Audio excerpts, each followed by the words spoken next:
Proto-Algonquin is the proto-language from which the various Algonquin languages are descended. It is generally estimated to have been spoken around 2,500 to 3,000 years ago, but on the question of where it was spoken, there is less agreement. The Algonquin family, which is a branch of the larger Algic language family, is usually divided into three subgroups: Eastern Algonquin, which is a genetic subgroup, and Central Algonquin and Plains Algonquin, both of which are areal groupings. In the historical linguistics of North America, Proto-Algonquin is one of the best studied, most thoroughly reconstructed proto-languages. It is descended from Proto-Algic. History of research. Most Algonquin languages are similar enough that the relatedness has been recognized for centuries and was commented on by the early English and French colonists and explorers. For example, in 1787, the theologian and linguist Jonathan Edwards, Jr. deduced that the Algonquin languages of the eastern and central United States were radically the same, and contrasted them with the neighboring Iroquoian languages. The earliest work on reconstructing the Algonquin proto-language was undertaken by the linguists Truman Michelson and Leonard Bloomfield. In 1925, Bloomfield reconstructed what he called primitive Central Algonquin, using what were at the time the four best attested Algonquin languages: Fox, Ojibwe, Menominee, and Plains Cree. Following his initial reconstructions,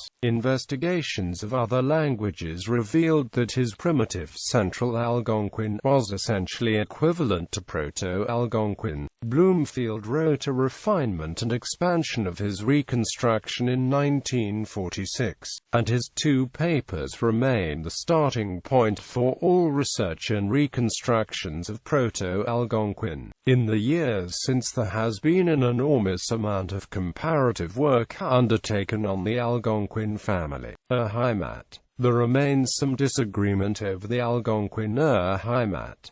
The initial theory, first put forth by Frank T. Seibert, Jr. in 1967 based on examining of the ranges of numerous species of plants and animals for which reliable Algonquin cognates existed, holds that Proto-Algonquin was spoken between Georgian Bay and Lake Ontario in Ontario, Canada, and at least as far south as Niagara Falls. Research a generation later suggests that in fact it was spoken farther west than this, perhaps somewhere immediately west of Lake Superior. Phonology. Vowels. Proto-Algonquin had four basic vowels, asterisk I, asterisk E, asterisk A, asterisk O, each of which had a long counterpart, for a total of 8 vowels. The same inventory of 8 vowels was found in Proto-Algic, but Proto-Algonquin did not inherit its inventory directly from Proto-Algic. Rather, several sound changes left pre-Proto-Algonquin without short asterisk I and asterisk O. It is not clear that they had redeveloped by the time of Proto-Algonquin. All instances in which Bloomfield reconstructed asterisk O can now be reconstructed as asterisk we based on evidence from some of the Eastern languages.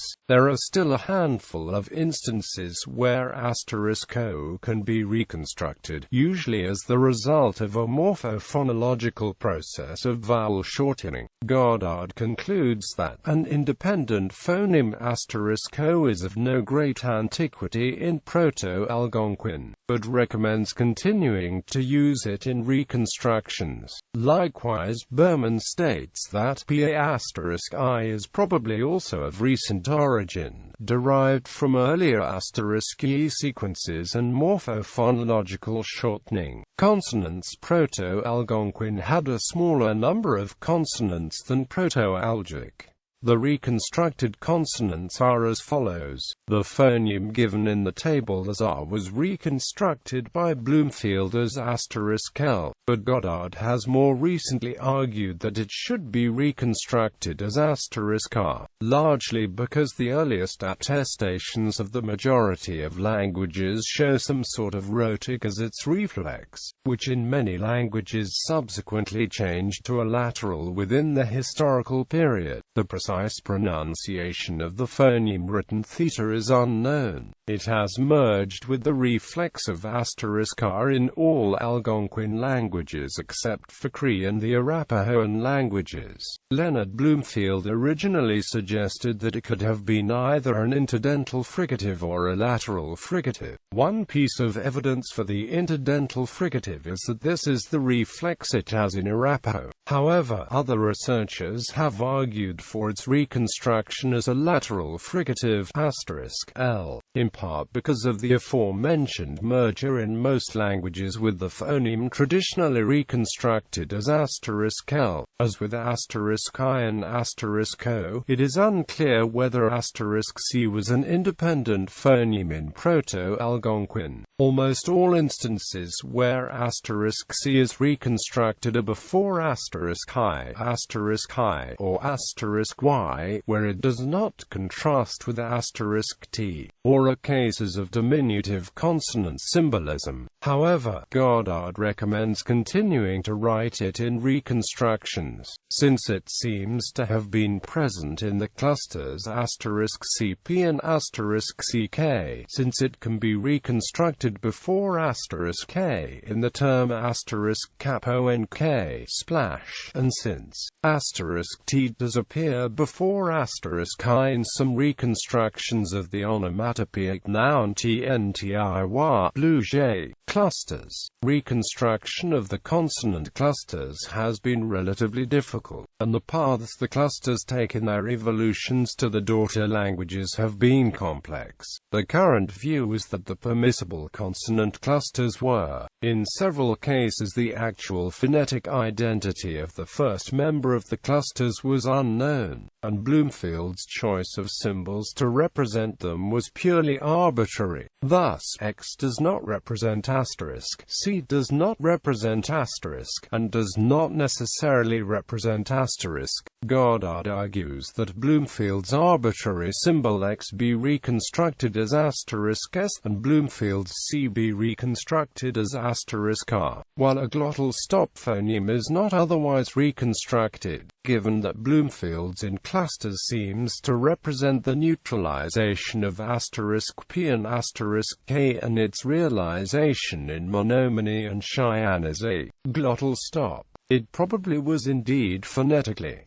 The cluster written HM shows up as P or M in most of the daughter languages, but as HM in Muncie. The first member of the cluster may have been either *H or asterisk. The clusters *ST and *R are each reconstructed on the basis of only a single correspondence set and may not have been part of Proto-Algonquin. David Pentland, for example, argued that Ojibwe Oshtigwan, claimed as the only form requiring the reconstruction of *Saint, is a borrowing from Cree. However, evidence from Muncie and Blackfoot seem to also point toward *Saint as a valid separate cluster in PA. Finally, all consonants and consonant clusters could be followed by *W or *Y. Phonological processes. Several allophonic processes, morphophonemic processes, and phonological constraints can be reconstructed. Among the most significant of these processes was that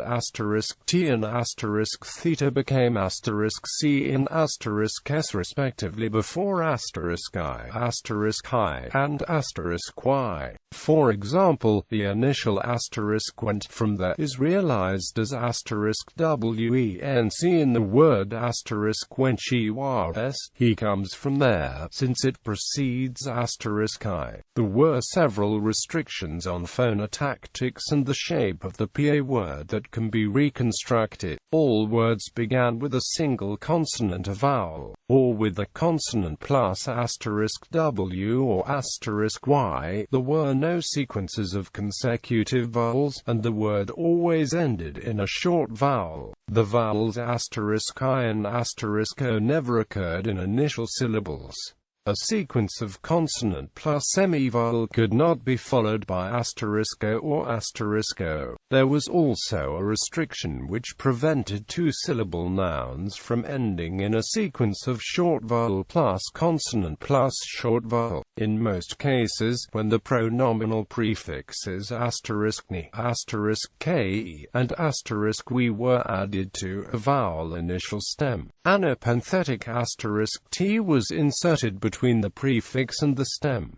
Thus, the prefixes became *net, *ket, and *wet respectively. For example, *ni plus *ekwa equals *net my louse.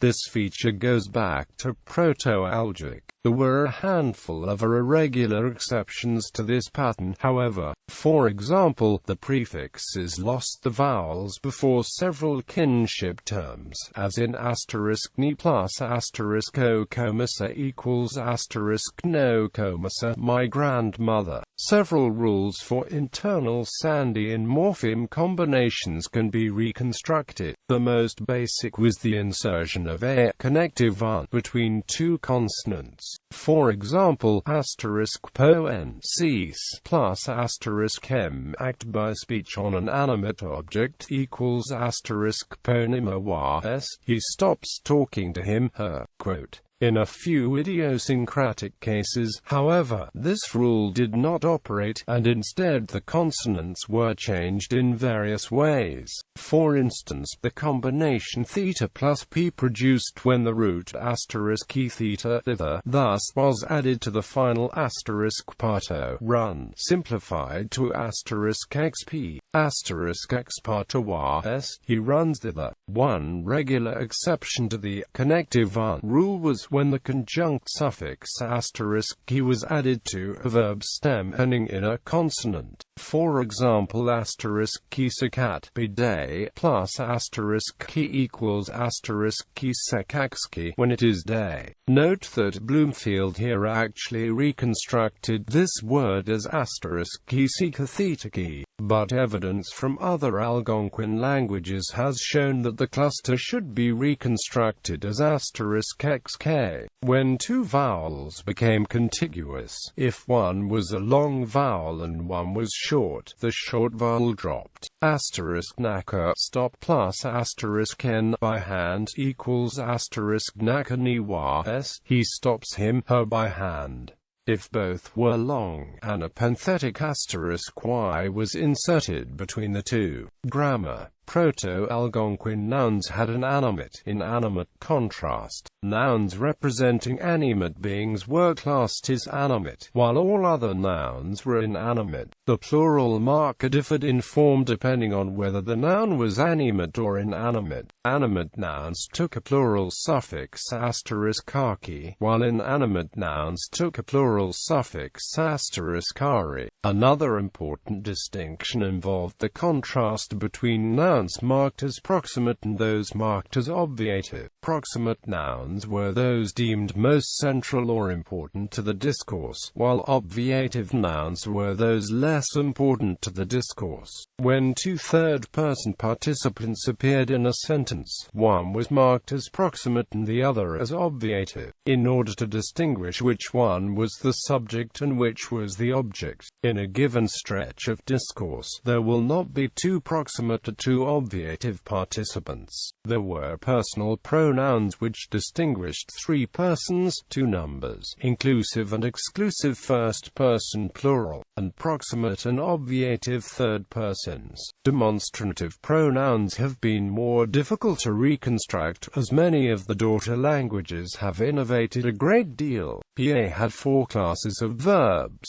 transitive verbs with an animate object, transitive verbs with an inanimate object, intransitive verbs with an animate subject, and intransitive verbs with an inanimate subject.